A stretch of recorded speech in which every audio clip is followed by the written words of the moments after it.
Olá, coleguinhas, tudo bem?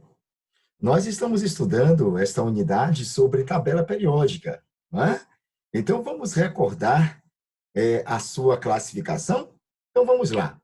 Olha só, quando nós lemos a tabela periódica na horizontal, nós lemos períodos.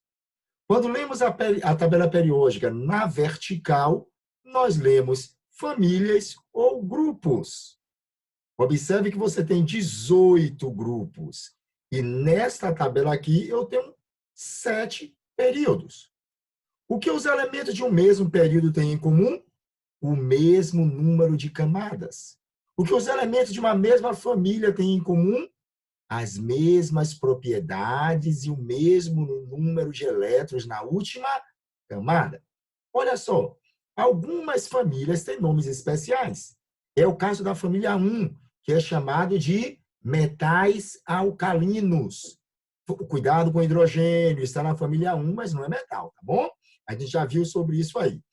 Família 2, metais alcalinos terrosos. Família 16, calcogênios. 17, halogênios. 18, gases nobres. Os elementos da família 1 e 2 e da família 13 até a 18 são chamados de elementos representativos. Os elementos aqui, ó, do meio da tabela, são chamados de elementos de transição.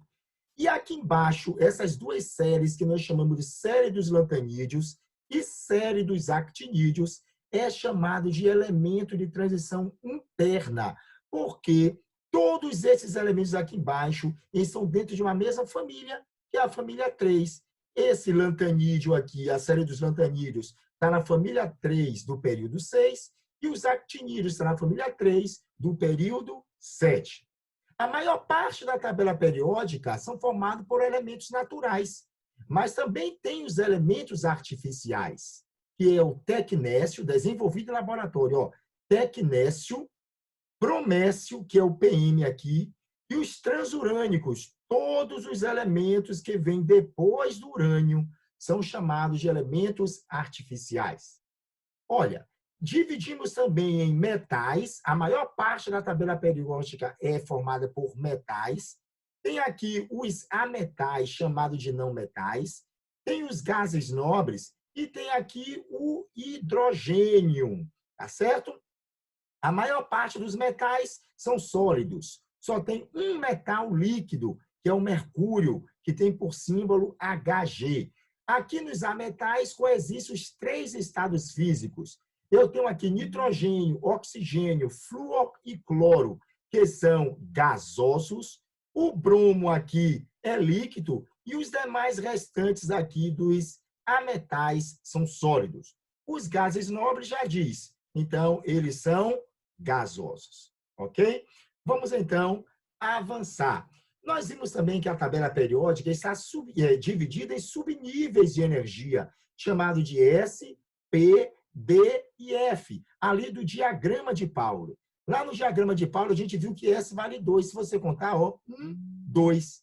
Que o P vale 6. Olha quantas famílias aqui. 1, 2, 3, 4, 5, 6. A mesma coisa aqui com o D, que vai dar 10, e com o F, que vai dar 14. Lembrando que esse elementozinho aqui, esse gás nobre aqui, que é o hélio, apesar dele estar nesta região, ele não termina em P, ele termina em S, porque ele só tem mesmo 2 elétrons. Então, quer dizer, quero saber qual é a última camada, então, do magnésio. Olha como é simples, gente. Magnésio. Magnésio está em que período? 3. Olha aqui, 3. Essa região aqui é o quê? S. Olha aqui, S. E aqui, ó, 1, 2. Está na família 2. Então, 3S2. É muito fácil. Você lembra ainda como é que lê o diagrama? Olha, 1S, 2S, 2P, 3S, 3P, 4S, 3D, 4P, 5S, 4D, 5P, 6S, 4F, 5D, 6P, 7S, 5F, 6D e 7P. Vamos avançar agora. Bora explicar agora uma que termina com P. Eu peguei esse elementozinho aqui, ó, o bromo. Qual o período que ele está? 4. Ok? Opa, deixa eu voltar aqui. É o bromo. Ok, bromo 3 aqui, ó. Tá vendo aqui? Bromo 1, 2, 3, 4. Olha o período 4. Olha, e a região é P. 1, 2, 3, 4, 5. Ele vai terminar em 4P5. Ok, só revisando, viu? Bora pegar o ferro. Essa é a posição aqui do ferro, ó, na família aqui 8. Já no ferro, gente, aqui na região D, modifica um pouquinho. Observe que o S começa de 1 ao 7. E o P começa aqui, ó, do 2 ao 7, aqui no diagrama de Pauli. E que o D começa do 3 ao 6. Então, ó, 3, 4, 5, 6. Então, o F está na região o quê? 3. Região D. 1, 2, 3, 4, 5, 6. Então, ele vai terminar em 3D6. A mesma coisa aqui, ó, urânio. Bora pegar mais um exemplo aqui, ó. Urânio está na região que F. Observe que o F aqui, ó, é 4 e 5, quer dizer, 4, todo mundo aqui, 5 aqui. E o urânio está bem na o quê? 5, no nível 5. Então, nível 5 da região F, 1, 2, 3, 4. Então, 5F4. Ok, nós já vimos isso, só foi para recordar. Aqui também está como a gente faz, não é? Para a gente colocar as camadas. Observe o nível. Nível 1 é K. Nível 2 é L. Eu vou juntando, tá vendo, gente? 3, 3, 3 é o M. 4 com 4, com 4, com 4 é o N. 5, 5, 5, 5 é o O. E o nível 6 é o P. Aqui são as camadas do átomo, você lembra? K, L, M, N, O, P, Q. Cada camada representa aí um nível, não é? Um nível de energia, que seria as camadas, seriam os períodos lá na tabela atmosférica, na tabela periódica. Observe aqui, ó, por que L8? 2 mais 6. Por que M18? 2 mais 6 mais 10. E assim sucessivamente. E aqui está o diagrama de Pauli, só lembrando aqui as 7 camadas aqui, o número de elétrons que cada camada ela suporta, aqui a quantidade máxima, aqui é o nível de energia, não é? 1, 2, 3, 4, 5, 6, 7, observe S, o P, 2, 3, 4, 5, 6, 7, o D, 3, 4, 5, 6 e o F, 4 e 5. Não esqueça, S é 2, P é 6, D é 10 e F 14. Agora, lembrando que isso aqui é a quantidade máxima de elétrons que tem em cada subnível. Para falar agora das propriedades, então, periódicas. A tabela periódica, né, dos elementos tem esse nome porque muitas propriedades físicas e químicas variam periodicamente, por isso que é tabela periódica. Então, varia como? De acordo com o aumento do número atômico. Só que existem algumas propriedades que se repetem, ou aumentam ou diminuem com o aumento do número atômico. Então, essas propriedades nós chamamos de aperiódicas. Mas agora nós vamos ver algumas propriedades, então, periódicas. Olha só, raio. Olha, o raio, gente, observe aqui o raio. Raio é a metade da distância entre dois núcleos de um elemento, que são o mais próximo possível de estar ligados quimicamente. Observe, núcleo de um átomo, núcleo de um átomo. Essa distância de um núcleo até o outro núcleo é o diâmetro, ok? A gente chama de diâmetro. Na matemática seria de uma ponta aqui até outra ponta, não é? E o raio? O raio você sabe que é a metade do diâmetro, ok? Então, D sobre 2, raio. E como é que cresce isso na tabela periódica? Eu vou precisar calcular o raio? Não. Você vai precisar saber como ele se comporta. Como é que se comporta? Observe a seta. Sempre da direita para a esquerda e de cima para baixo. Tá certo? Olha, raio iônico e raio atômico. Você lembra que íon ele pode ser positivo ou pode ser negativo. Ele pode ser chamado de cátion ou pode ser chamado de ânion. Cátion é positivo e ânion é negativo. Positivo perde elétrons, negativo ganha elétrons. Então, se eu tenho aqui Na11 e Na mais 1, 11, esse daqui está perdendo um elétron. Automaticamente, se ele perde um elétron, comparando com o seu átomo correspondente, então esse cátion aqui, esse íon vai ser menor do que o átomo correspondente. Isso porque ele é um cátion. Porque se fosse um ânion, o ânion vai ser maior. Por que vai ser maior? Observe o enxofre aqui, 16. Mas como ele aqui é menos 2, quer dizer que ele está ganhando, é um ânion que está ganhando 2 elétrons, então aqui a gente vai 18 elétrons. Então, já que aumentou, o seu raio também aumentou. Então, você precisa aprender que todo cátion é menor que seu átomo correspondente. E todo ânion é maior que seu átomo correspondente. Tá bom? E em uma série isoeletrônica, como é que é uma série isoeletrônica? Aquela série que tem o mesmo número de elétrons. Vamos dizer, oxigênios aqui, ó, um ânion, menos 2, 8. 8 aqui número de prótons. Ganha 2, quantos elétrons? 10. Observe aqui o sódio, 11, mas ele é mais 1. Perde 1, 10. O magnésio aqui, prótons, é 12, só que ele é mais 2, perde 2. Quanto aqui também? 10. Quer dizer, todos esses 3 átomos aqui têm 10 elétrons. E como é que eu vou saber, então, em uma série isoeletrônica, olha, quanto maior o número de prótons, menor o raio. Menor o raio. Desses aqui, quem é que tem o maior número de prótons? Magnésio, 12. Então, o raio do magnésio é menor.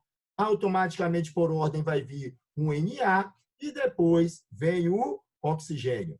Você não precisa gravar esses valores. Eu vou querer simplesmente que você coloque em ordem crescente ou decrescente. Então, seria aqui, se fosse em ordem crescente, do menor raio para o maior, ficaria Mg mais 2, Na mais 1 e oxigênio menos 2. Lembre-se, em uma série isoeletrônica, quanto maior o número de prótons, menor, então, vai ser o raio. Pronto, já que você aprendeu, observe aqui, viu a posição aqui do raio?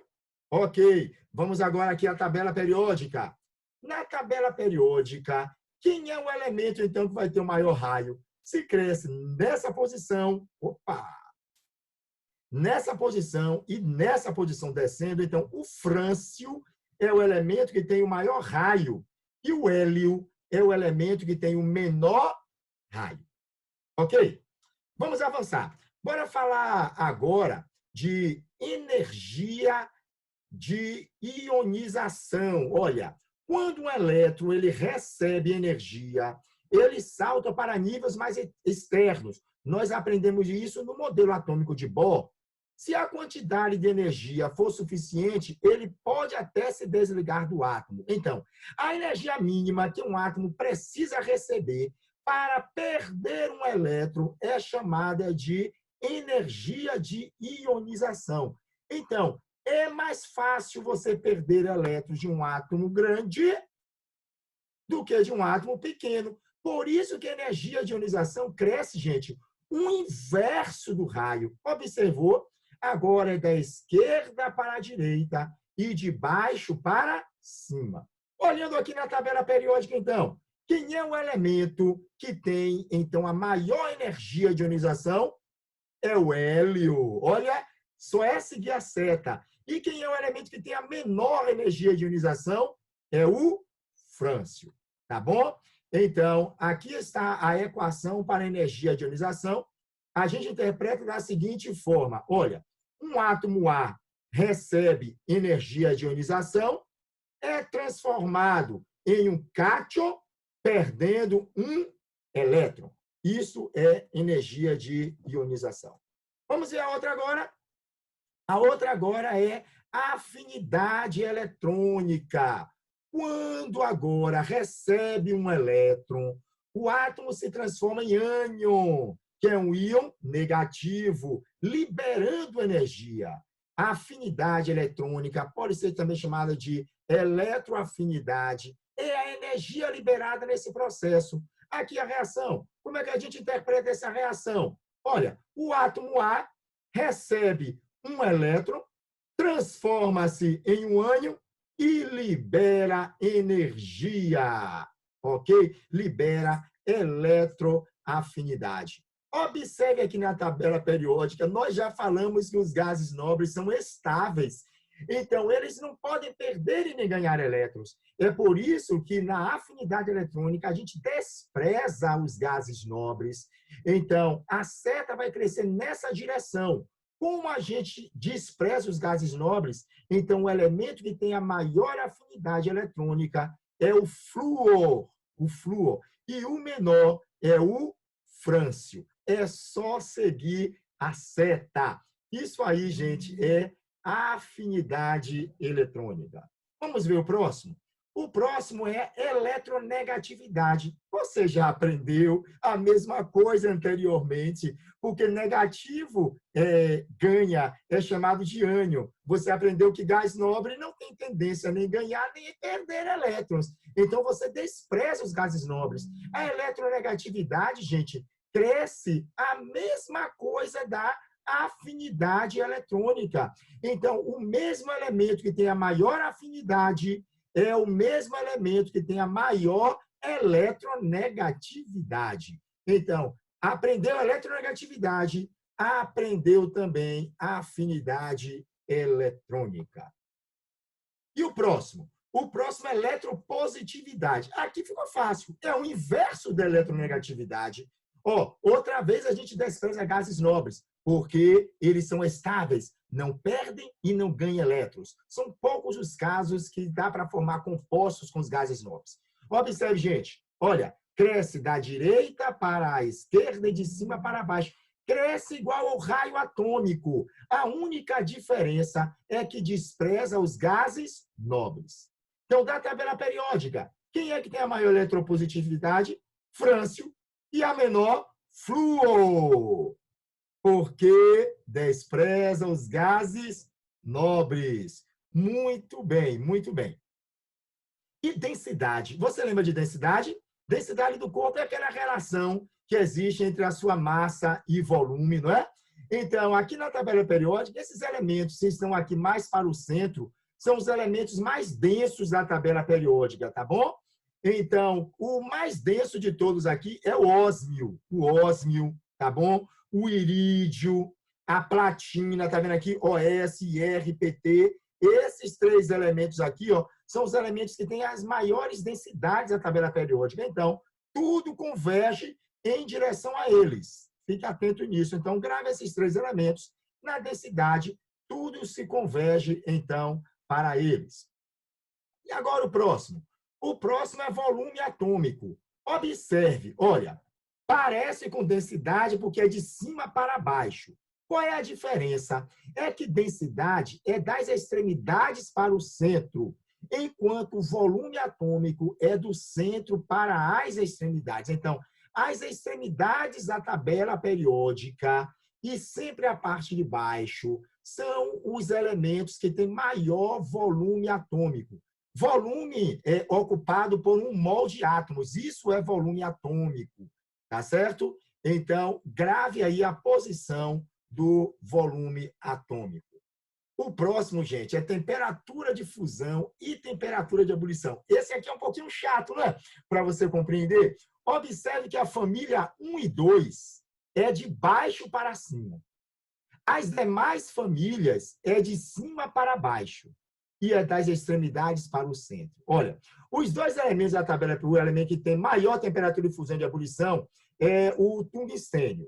Observe que o carbono aqui não está embaixo aqui, mas ele também tem uma grande, elevada aí, temperatura de fusão e de ebulição. Olha aqui na tabela, o tungstênio é o elemento que tem a maior temperatura, então, de ebulição. Com isso aí, nós terminamos, então, o estudo da tabela periódica. Nós terminamos o estudo da tabela periódica. Gente, agora é só você estudar. Pega uma tabela periódica e capricha aí. Vai assistindo a videoaula junto com a tabela periódica e sucesso.